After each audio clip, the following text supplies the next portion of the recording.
എല്ലാവർക്കും പുതിയൊരു വീഡിയോയിലേക്ക് സ്വാഗതം. ഇത് ചാവക്കാട് ബ്ലാങ്ങട് കടൽപ്പുറത്തുള്ള കടൽ തീരത്തുള്ള ബീച്ചിലുള്ള കുട്ടികളുടെ പാർക്കാണ്. കഴിഞ്ഞ 2 ദിവസമായിട്ട് മഴയുടെ കടലിൻ്റെ കൂടുതലുമൊക്കെ കാരണമായിട്ട് പാർക്കിലും ബീച്ചിലുമൊക്കെ ആളില്ല. വളരെ വെള്ളം ശക്തമായിട്ട് വന്നതുകൊണ്ടും കരയിലേക്ക് കയറിയത് കൊണ്ടുമൊക്കെ കുട്ടികൾ കളിക്കുന്ന ആൾക്കാർ വന്നിരിക്കുന്ന സ്ഥലങ്ങളൊക്കെ വളരെ നഷ്ടപ്പെട്ടു പോയി. അപ്പോൾ അവിടെയൊക്കെ വലിയ കിട്ടയായിട്ട് നിൽക്കുകയാണ്. മാത്രമല്ല, മത്സ്യബന്ധനം നടത്തുന്നവരുടെ പണിയെല്ലാം നഷ്ടപ്പെട്ടു. മത്സ്യവിൽപ്പനക്കാരുടെ ഷെഡുകളെല്ലാം പൊളിഞ്ഞുപോയി. ഇപ്പം പിന്നെ കടലിൻ്റെ ചരികൂട്ടൊക്കെ ഈ തിട്ടയ്ക്ക് അടിവശത്തൂടെ ഒരാൾ പൊക്കത്തുള്ള തിട്ടയാണ്. അടിച്ചു ചെറിയ ആളുകളൊക്കെ നടക്കുന്നുണ്ട്. അവർ നടക്കുന്നത് ഇവിടെ ടൂറിനൊക്കെ വരുന്നവരുടെ കയ്യിലും കാലിലുമൊക്കെ ഉള്ള കുൽസുകളും സ്വർണ്ണച്ചീനുകളൊക്കെ ഊരിപ്പോകാറുണ്ട്. അതൊക്കെ പിറക്കാൻ അന്വേഷിക്കുന്നതാണ്. ചിലർക്കൊക്കെ കിട്ടാറുണ്ട് കേട്ടോ. അപ്പം കടൽപ്പുറത്ത് വരുന്നവരൊക്കെ കടലിലിറങ്ങുമ്പോൾ കയ്യിലും ഉള്ള മോതിരവും ചെയിനും കാലിലെ കൊലുസുകളൊക്കെ സൂക്ഷിച്ചാൽ നഷ്ടപ്പെടാതെ കൊണ്ടുപോകാൻ പറ്റും. നഷ്ടപ്പെട്ട് കഴിഞ്ഞാൽ പിന്നെ കിട്ടത്തില്ല. കടലിൽ വീണ് കഴിഞ്ഞാൽ പിന്നെ കിട്ടത്തില്ല. പിന്നെ ഇങ്ങനെയുള്ള കടലിളകുന്ന സമയത്തൊക്കെ അത് കരയിലാക്കി അടിച്ചു വരുമ്പോഴൊക്കെ അത് പിന്നെ കണ്ടു കിട്ടുന്നത്. ഭാര്യയിലൊക്കെ എടുത്തുകൊണ്ട് പോകും. മാത്രമല്ല, നന്നായിട്ട് നടക്കാൻ പറ്റിയൊരു കടൽപ്പുറമായിരുന്നു. നടക്കാൻ ഏറ്റവും പറ്റിയ സ്ഥലമാണ് ഈ കടൽപ്പുറം എന്ന് പറയുന്നത്. കാരണം നമ്മുടെ കാലുകൾക്ക് നല്ലതാണ്. ഉപ്പുമണല്ലേ, വെള്ളമൊക്കെ കൂട്ടി നടക്കുമ്പോൾ നമ്മുടെ കാലുകൾക്കൊക്കെ ഒരു നല്ല സുഖമുണ്ട്. ഞാൻ എല്ലാ ദിവസവും നടക്കാറുണ്ട്. 4 കിലോമീറ്ററൊക്കെ ഞാൻ ഈ കടപ്പുറത്ത് നടക്കും. അത് കാലിനും കൈക്കൊക്കെ ഒരു സുഖമാണ്. ഞാൻ മാത്രം ഒരുപാട് പേരോട് നടക്കുന്നവരൊക്കെ ഉണ്ട്. അപ്പോൾ തന്നെ ഒരുപാട് ആളുകൾ വന്നു കൂടിക്കൊണ്ടിരുന്നത് കടപ്പുറം. പക്ഷേ ഇപ്പം നോക്കി ഒന്നുമില്ല. ഒരുപാട് തുരുത്തുകൾ, കാറ്റാടിമരങ്ങൾ കൊണ്ട് ഒരുപാട് സ്ഥലങ്ങളുണ്ടായിരുന്നു. അതെല്ലാം ഇപ്പോൾ ഒരുപാട് കാറ്റടിച്ചും കടലെടുത്തും എല്ലാം പിടന്നും പൊടിഞ്ഞുമൊക്കെ ആയിട്ട് പോയി. ആ ഭാഗത്തേക്ക് നമ്മൾ ചെല്ലും. ഈ കയ്യുടെ കാലിലൊക്കെ ഈ ചെറിയൊരു അസുഖങ്ങളുണ്ടല്ലോ. കാലിലെ വിരലിനെ ചൊറിയുക, കുഴിനഖങ്ങൾ, അങ്ങനെയൊക്കെ ഉള്ളവർക്ക് ഈ കടൽപ്പുറത്ത് ഈ മണ്ണിൽ കൂടെ നടക്കുന്നത്, വെള്ളത്തിലൂടെ നടക്കുന്നത് നല്ലതാണ്. നല്ലൊരു ശതമാനം മാറിക്കിട്ടും. നമ്മൾ ഒരുപാട് മരുന്ന് ഉപയോഗിച്ചിട്ട് മാറാത്ത ഒരുപാട് രോഗങ്ങൾ ഈ ഉപ്പുവെള്ളത്തിൽ ചവിട്ടി നടന്നാൽ അതുകൊണ്ട് ഈ വാദമൊക്കെ ഉണ്ടെങ്കിലും നല്ലതാണെന്നാണ് പറയുന്നത്. ഞാനെന്തായാലും ഇവിടെ നടക്കാറുണ്ട്. എനിക്ക് കുറേ ആശ്വാസമൊക്കെ ഉണ്ട്. നിങ്ങൾ സമയമുള്ളവർ, അടുത്തൊക്കെ ഉള്ളവർ വന്ന് 1 മണിക്കൂർ 2 മണിക്കൂറൊക്കെ ഈ കടപ്പുറത്ത് നടക്കുന്നത് നല്ലതാണ്. ഒരു ആശ്വാസം കൊണ്ട് മറ്റ് ശല്യങ്ങളൊന്നുമില്ല. ഇപ്പം തിരക്കില്ലാത്തതുകൊണ്ടാണ് കേട്ടോ. തിരക്കുണ്ടെങ്കിൽ ഭയങ്കര ജനമാണ്. നമുക്ക് ജനത്തെ ഉള്ളതുകൊണ്ട് നടക്കാനും പാടുന്നു. പക്ഷേ എങ്കിലും സുഖമാണ് ഇവിടെ നടപ്പ്.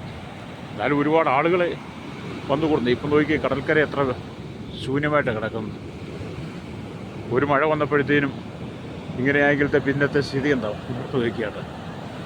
ഈ കാറ്റാടി മരങ്ങൾക്കൊക്കെ ഒരുപാട് സത്യങ്ങൾ വിളിച്ചു പറയാനുണ്ട് കേട്ടോ. ഇപ്പോൾ ഇതൊക്കെ തെളിച്ചിട്ടിരിക്കുക. സീസൺ സമയമാകുമ്പോൾ ഓരോ കാറ്റാടി മരത്തിനും ആയിരക്കണക്കിന് പേരുടെ കഥ പറയാനുണ്ട്. എല്ലാ കാറ്റാടി മരത്തിൻ്റെ ചുവട്ടിൽ 1-2 പേരൊക്കെ കാണും. അതാണ് ഇവിടുത്തെ സാഹചര്യം. എല്ലാവരും സമയത്തിന് വന്നിരിക്കുക, പോവുക, രസിക്കുക ഒക്കെയാണ്.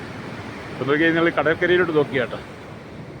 മഴയൊന്നുമില്ല. ഈ കാറ്റാടി മരത്തിൻ്റെ ഇടയിൽ ഇഷ്ടംപോലെ ആളുകൾ വന്ന് വെയിറ്റ് ചെയ്യും, വിശ്രമിക്കുകയൊക്കെ ചെയ്യുന്നതാണ്. മഴയായതുകൊണ്ട് ആരെയും കാണാനില്ല. ഈ നിൽക്കുന്ന കാറ്റാടി മരത്തിനൊക്കെ ആയിരക്കണക്കിന് സത്യങ്ങൾ വിളിച്ചു പറയാറുണ്ട്. എന്തുമാത്രം ആളുകളാണ് വന്ന് ജോഡിയായിട്ട് വന്നിരുന്ന രസി സന്തോഷിച്ച് പോകുന്നത്. അപ്പോൾ ആ നിൽക്കുന്ന 2 പേര് കണ്ടില്ലേ, ഞാൻ നിൽക്കുന്ന 2 പേര് നിൽക്കുന്നിടം വരെ കടലിൽ കയറി വന്നതാണ്. അവരാ നിൽക്കുന്നിടത്തുനിന്ന് ഏകദേശം 25 അടി എങ്കിലും നമുക്ക് മുമ്പോട്ട് കടലിലേക്ക് ഇറങ്ങി പോകാമായിരുന്നു. അത്രയും മണലായിരുന്നു. പക്ഷേ ഇപ്പം എന്ത് ചെയ്തു, അവിടെ എല്ലാം വെള്ളമാക്കി പോകും. ഇപ്പം കടൽ കുറയണം. കഴിഞ്ഞ 2 ദിവസത്തെ കടലൊക്കെ കുറഞ്ഞിട്ടുണ്ട്. അങ്ങനെ കുറഞ്ഞ് കഴിഞ്ഞ് ഈ തിട്ടകളെല്ലാം ഇനിയിപ്പം ആൾക്കാർ നടന്നും ഇനി JCB കൊണ്ടുവന്ന് ലെവലാക്കും തോന്നും. അങ്ങനെയൊക്കെ ആക്കി കഴിയുമ്പോഴാണ് ഇതൊക്കെ ലെവലാകുന്നത്. ഞാനൊക്കെ പറഞ്ഞതിൻ്റെ കാരണം, മനുഷ്യൻ എന്തെല്ലാം ചെയ്താലും അതെല്ലാം വെറും പ്രയത്നങ്ങൾ മാത്രമാണ്.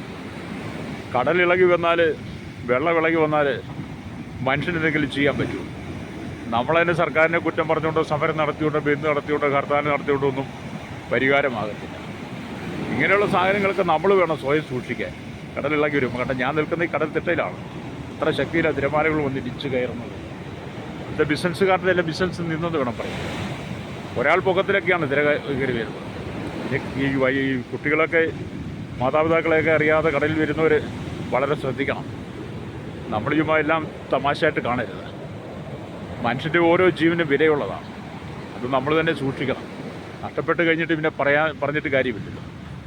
നാം നമ്മെ തന്നെ സൂക്ഷിക്കേണ്ടത് നമ്മുടെയൊക്കെ ഓരോരുത്തരും ഉത്തരവാദിത്വം കേട്ടോ. അപ്പം ഞാനീ കാണിക്കുന്ന ഈ കാറ്റാടി മരങ്ങൾക്ക് ഇടയിലേക്ക് ആയിരക്കണക്കിന് ജനങ്ങൾ വന്ന് വിശ്രമിക്കുന്ന സ്ഥലമാണ്. അവിടൊന്നുമില്ല, കടകളെല്ലാം ശൂന്യമായിട്ട് കിടക്കുകയാണ്. ഇതെല്ലാം ലെവലായി വരണമെങ്കിൽ കുറച്ച് ദിവസം പിടിക്കും. കടലെത്ര ശക്തമായിട്ടാണ് കയറി വരുന്ന നോക്കിയാട്ടോ. നമ്മൾ ഈ കടൽ കയറി വരുന്ന നോക്കുമ്പം നമ്മൾ വളരെ സൂക്ഷിക്കേണ്ടതാണ്. ഇപ്പം കടൽപ്പുറത്തൂടെ എൻ്റെ മുമ്പിൽ കൂടി ചേട്ടൻ പോകുന്നുണ്ട്. അവരൊക്കെ ഇവിടെ ഉള്ളവരാണ്, അതുകൊണ്ട് അവർക്ക് ഇതിനെക്കുറിച്ച് പരിചയമുണ്ട്. നമ്മളെപ്പോലുള്ളൊക്കെ നമുക്ക് പരിചയമില്ല. നമുക്ക് പരിചയമില്ലാത്തതുകൊണ്ട് നമ്മൾ ഈ സമയത്ത് വെള്ളത്തിലകപ്പെടാം. അതുകൊണ്ട് കുട്ടികളൊക്കെ കടന്നു വരുന്നവർ വളരെ സൂക്ഷിച്ചാൽ വളരെ പ്രയോജനമാണ് കേട്ടോ. ഒരു അപകടങ്ങളൊക്കെ വരുത്തി വെക്കാനൊക്കെ നമുക്ക് എളുപ്പമാണ്. ഞാനിത് പറയുന്നത് കാരണം ഞാൻ എല്ലാ ദിവസവും ഇവിടെ വരാറുണ്ട്. വരുമ്പോഴേ എന്തുമാത്രം ആളുകളെയാണ് ഇവിടെ കാണാറുള്ളത്. അപ്പോൾ അങ്ങനെ കാണുന്ന സാഹചര്യത്തിൽ നമ്മൾ എന്തുമാത്രം അപകടങ്ങൾ സംഭവിക്കും നോക്കണം. കണ്ട കടൽ വെള്ളം കയറി വരുന്നത് കൊണ്ട് എത്ര ശക്തമായിട്ട് എത്ര കയറി വരുന്നത്. അതുകൊണ്ട് ഒരാൾ പൊക്കത്തിൽ ഒന്നരയാൾ പൊക്കത്തിലാണ് ആ വെള്ളം ഇപ്പം കയറി വന്നത് പറയുന്നത്.